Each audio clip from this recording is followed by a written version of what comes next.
Live from downtown Bakersfield, 23 ABC News Midday starts now. Good morning. Thanks for watching 23 ABC News at 11 a.m. I'm Melissa Flores. And I'm Danielle Kernkamp. We begin with the memorial service underway for Kobe and Gianna Bryant. Right now, Vanessa Bryant speaking about their memory. Let's listen in. He was charismatic, a gentleman. He was loving, adoring, and romantic. He was truly the romantic one in our relationship and looked forward to Valentine's Day and our anniversaries every year. He planned special anniversary trips and a special traditional gift for every year of our marriage. He even handmade my most treasured gifts. He just thought outside the box and was so thoughtful, even while working hard to be the best athlete. He gifted me the actual notebook and the blue dress Rachel McAdams wore in the Notebook movie. When I asked him why he chose the blue dress, he said it was because it's a scene when Allie comes back to Noah. We had hoped to grow old together like the movie. We really had an amazing love story. We loved each other with our whole beings, two perfectly imperfect people, making a beautiful family and raising our sweet and amazing girls. A couple weeks before they passed, Kobe sent me a sweet text and mentioned how he wanted to spend time together.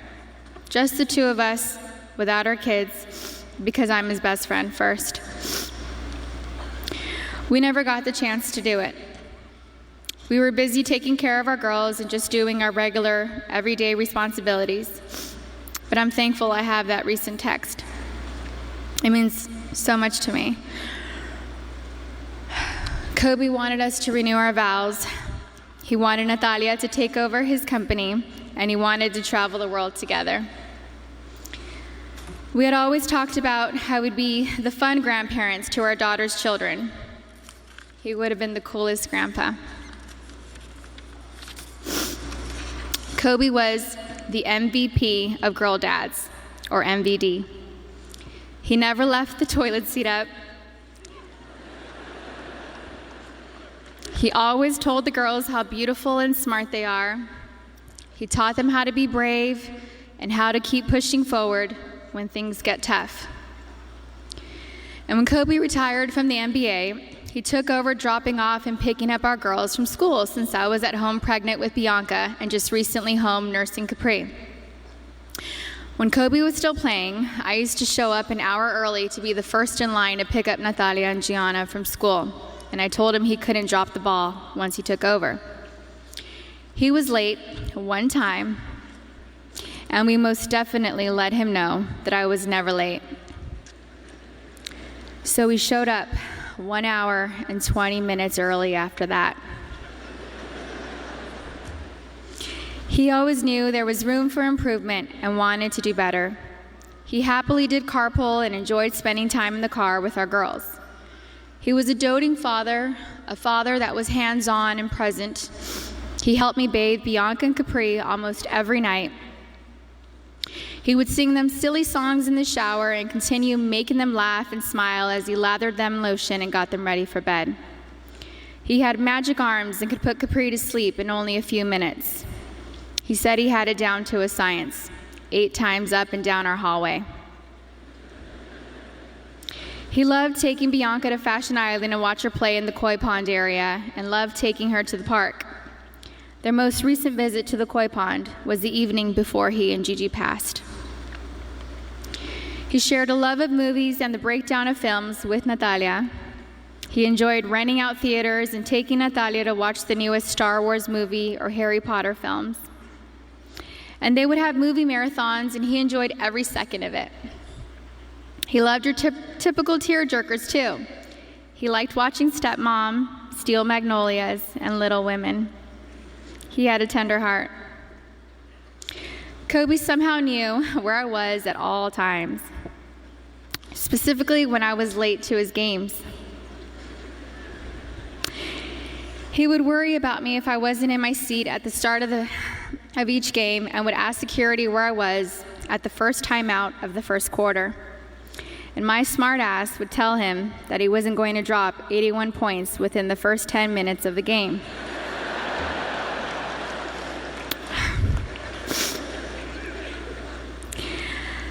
I think anyone with kids understands that sometimes we can't make it out the door on time. And eventually he was used to my tardiness and balled out. The fact that he could play on an intense professional level and still be concerned by making sure we made it to the game safely was just another example of how family came first to him. He loved being Gianna's basketball coach. He told me he wished he would have convinced Natalia to play basketball so that they could have spent even more time together. But he also wanted her to pursue her own passion. He watched Natalia play in a volleyball tournament on her birthday, on January 19th, and he noticed how she's a very intelligent player. He was convinced she would have made a great point guard with her vision of the court. And he told me that he wanted Bianca and Capri to take up basketball when they get older so he could spend just as much time with them as he did with Gigi. And Kobe always told Bianca and Capri that they were going to grow up and play basketball and mix their ass up. Now they won't have their daddy and sister here to teach them, and that is truly a loss I do not understand. But I'm so thankful Kobe heard Coco say, "Dada." He isn't going to be here to drop Bianca and Capri off at pre-K or kindergarten. He isn't going to be here to tell me to get a grip V when we have to leave the kindergarten classroom, or show up to our daughter's doctor's visits for my own moral support. He isn't going to be able to walk our girls down the aisle or spin me around on the dance floor while singing PYT to me. But I want my daughters to know and remember the amazing person, husband, and father he was. The kind of man that wanted to teach the future generations to be better and keep them from making his own mistakes. He always liked working and doing projects to improve kids' lives. He taught us all valuable lessons about life and sports through his NBA career, his books, his show Detail, and his Punies podcast series. And we're so thankful he left those lessons and stories behind for us. He was thoughtful and wrote the best love letters and cards, and Gigi had his wonderful ability to express her feelings into paper and make you feel her love through her words. She was thoughtful like him. They were so easy to love.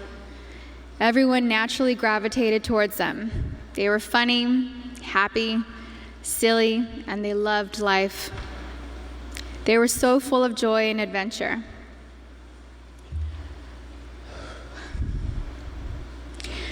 God knew they couldn't be on this earth without each other.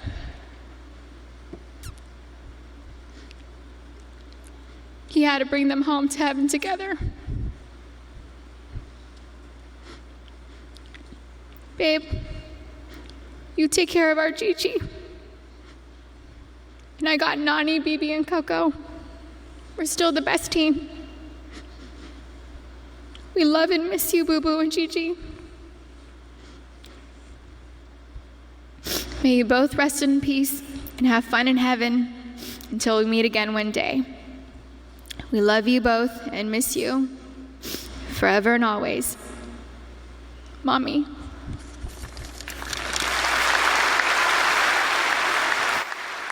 Some really tough words to listen to from Vanessa Bryant. Again, this is at the Staples Center where Bryant played with the Lakers. The two Bryants and 7 others died in a helicopter crash last month. Tens of thousands are in attendance for this public memorial service today.